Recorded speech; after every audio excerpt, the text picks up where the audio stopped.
E avança a operação das Forças Armadas e do IBAMA no combate ao garimpo nas terras Yanomamis. Paula Lobão chegando ao vivo com os detalhes pra gente da notícia. Paula, boa noite. Conta pra nós como foi a ação nesta quarta-feira.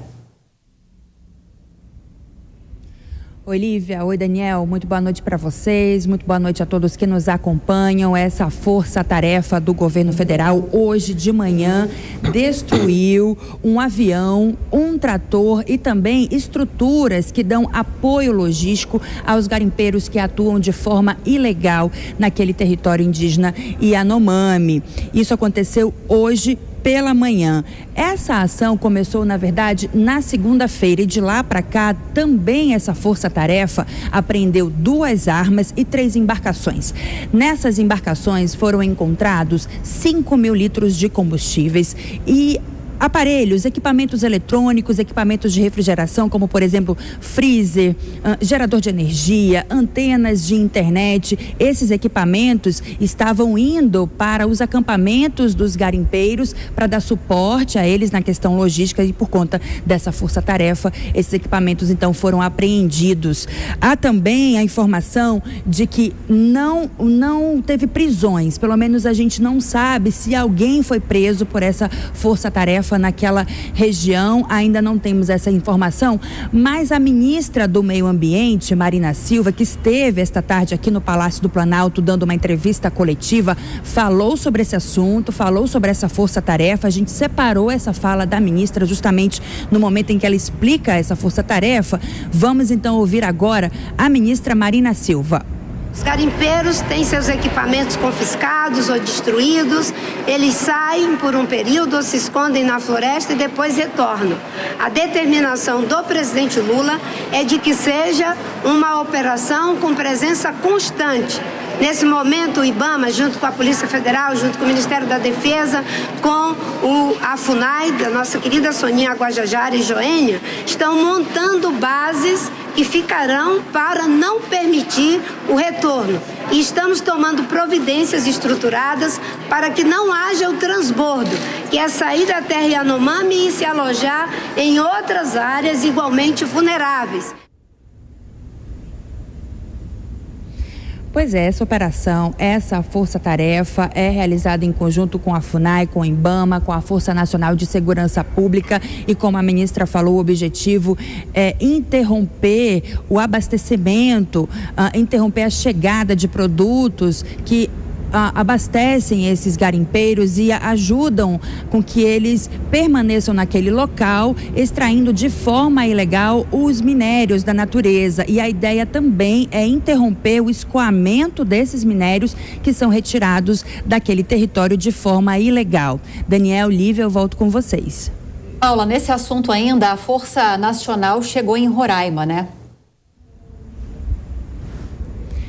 Exatamente, Lívia, chegou sim uma tropa com 100 homens da Força Nacional de Segurança, chegaram ontem à noite naquele território e foram transportados por aeronave da Força Aérea Brasileira. Num primeiro momento, eles vão fazer a segurança das bases da FUNAI e também de 68 pontos de saúde que estão espalhados pelo território Yanomami e que recebem os indígenas que precisam de atendimento de saúde. Além disso, chegou hoje em Boa Vista uma comitiva do governo federal. Essa comitiva está naquele território justamente para tratar da retirada desses garimpeiros que atuam de forma ilegal na área indígena Yanomami. Quem faz parte dessa coletiva, como bem falou a ministra do Meio Ambiente, Marina Silva, é o ministro da Defesa, José Múcio Monteiro, os comandantes das Forças Armadas, Exército, Marinha e Aeronáutica. Quem também acompanha, integra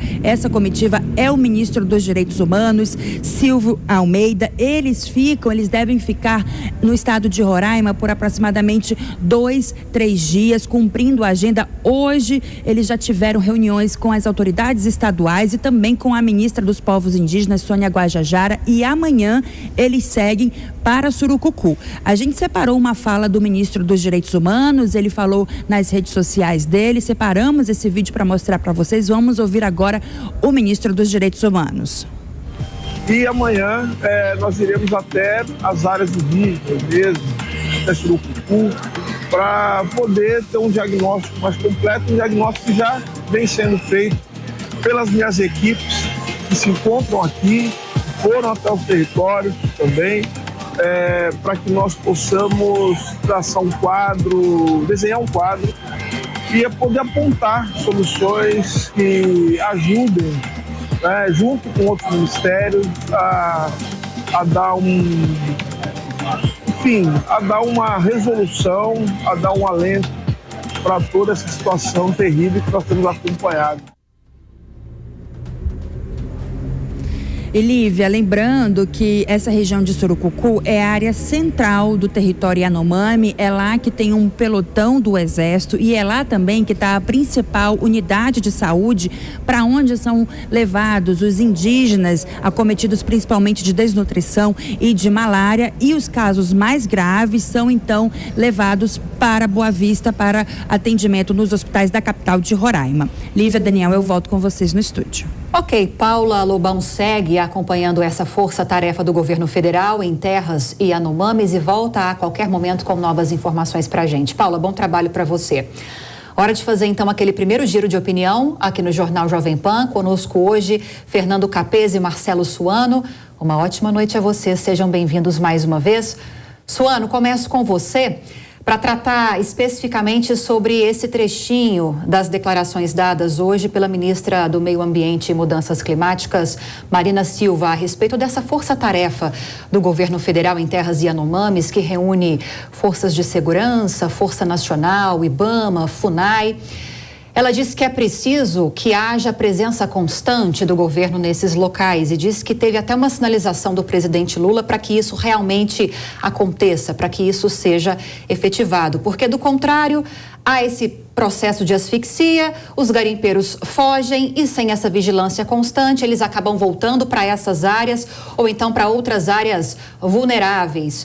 Qual seria a forma e o tamanho dessa presença constante sobre a qual o governo fala, na sua opinião? Inicialmente, boa noite, Lívia, boa noite, Daniel, boa noite essa equipe fantástica da Jovem Pan, esse público maravilhoso que nos acompanha, e uma boa noite ao Capês, que aqui estamos juntos. Eu vou ser muito direto. Inicialmente, sim, todas as etnias devem ser respeitadas, cuidadas e devem ser preservadas, ou seja, nós devemos ter um olhar muito criterioso e de muito respeito para os indígenas aqui de todas as etnias. Esse é o primeiro ponto. Sim, nós devemos preservar o meio ambiente. E sim, nós devemos tratar da forma adequada aqueles que são criminosos. No entanto, é uma narrativa que está sendo criada, uma narrativa que tenta de alguma forma criminalizar o antigo presidente da República, dizendo que ele não deu o cuidado adequado aos povos indígenas, em especial aos Yanomamis, atribuindo a ele as razões ou a causa dessa tragédia que nós estamos vendo. Há dois pontos que precisam ser trazidos à tona, que desembocam exatamente nessa força-tarefa. A primeira delas, as reservas indígenas em Roraima são variadas. A reserva Yanomami fica no noroeste, ela pega uma parte do Amazonas e adentra na Venezuela, que já não é mais território nosso, de forma que os indígenas transitam entre os dois países em todos os espaços, de forma que nós não podemos dizer de onde vem a totalidade desta tragédia. Segundo ponto, nós temos ali riquezas que estão sendo exploradas. O que será feito com elas? Simplesmente, ou você tratará aquilo como um objeto para exploração futura, ou então haverá garimpo e garimpo ilegal. Ou torna o garimpo legal e faz uma exploração adequada daquelas riquezas, ou de forma alguma nós resolveremos esse problema. E para encerrar com relação a essa força-tarefa, não é necessário uma força-tarefa que junte a uma guarda nacional, na realidade a força pública, né? Não é necessário. Nós temos o Exército que transita por ali de uma forma com maestria. Bastaria apenas autorizar que o Exército atue da forma pela qual ele é treinado. Isso já seria o suficiente e daria conta de combater todas as tragédias e ilegalidades. Pois é, Fernando Capês, Marcelo Suano traz um ponto interessante, inclusive gostaria de escutá-lo a respeito disso, sobre a possibilidade de você politizar essa pauta e sempre olhar para o retrovisor, uma vez que essa comunidade precisa de atenção imediata. A gente tem observado muitas ações na área da saúde e agora uma nova fase, né? As forças policiais, as forças de segurança em loco, justamente para desmantelar esses grupos de garimpeiros, apertando o cerco contra esses mineradores ilegais e, além disso, uma força-tarefa que reúne integrantes de várias pastas. Queria uma breve análise também em relação à necessidade desse monitoramento permanente nessas regiões.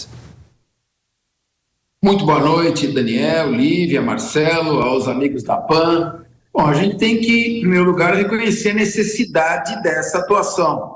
É claro que é importante, um problema que chegou numa fase aguda, ele tem que ser combatido. Uma força-tarefa, ela tem sempre a vantagem de reunir uma questão multidisciplinar, pastas com diferentes atribuições se complementando numa ação. Agora, alguns pontos têm que ser destacados. Em primeiro lugar, o Marcelo colocou bem quando diz que as Forças Armadas, mais especificamente o Exército, teria condições de fazer esse trabalho. Por quê? Porque nós estamos tratando de uma região fronteiriça, faz fronteira com a Venezuela, que tem sido invadida com frequência, é uma fronteira não muito vigiada. Nós estamos numa área de interesse estratégico, a área das comunidades indígenas, com minérios sendo explorados ilegalmente. Então, seria necessário, em primeiro lugar, talvez até, ouvir do Conselho de Defesa, a declaração dessa região como uma região estratégica, de vigilância permanente por meio das Forças Armadas, mediante bases definitivas. Esse é o primeiro ponto. Ou seja, combater o garimpo ilegal que lá se instalou ilegalmente, secretamente, eventualmente até por omissão das autoridades, combater, expulsar esses garimpeiros de lá, garantir às comunidades indígenas os seus direitos, proteger definitivamente aquela área para não voltar esse problema a cada 4 anos. Vamos lembrar que isso já ocorreu, morte de índios da comunidade Yanomami, e antes do governo Bolsonaro. Então isso não é uma novidade. É importante que seja feito esse trabalho permanentemente. E mais importante, tentar criar um estudo sério, não ideológico, sem bandeira oportunista de ocasião, para tentar manter uma exploração sustentável daquela região, para que a comunidade indígena não sofra, morra de fome em cima de um território que tem metais preciosos, que tem evidentemente minérios e que pode ser explorados desde que haja um acompanhamento ambiental e uma exploração sustentável. Tudo isso tem que ser feito. Agora, se ficarmos numa narrativa permanente, uma narrativa ideológica, se o governo não descer do palanque eleitoral e começar logo a administrar o país, preocupado em unir o país, tomar providências, serem importantes para todos, vão ficar nesse debate. É a democracia, os atos antidemocráticos, o golpismo, o fascismo, o nazismo, o genocida. Então nós temos que começar a ter uma administração técnica, é o que se espera.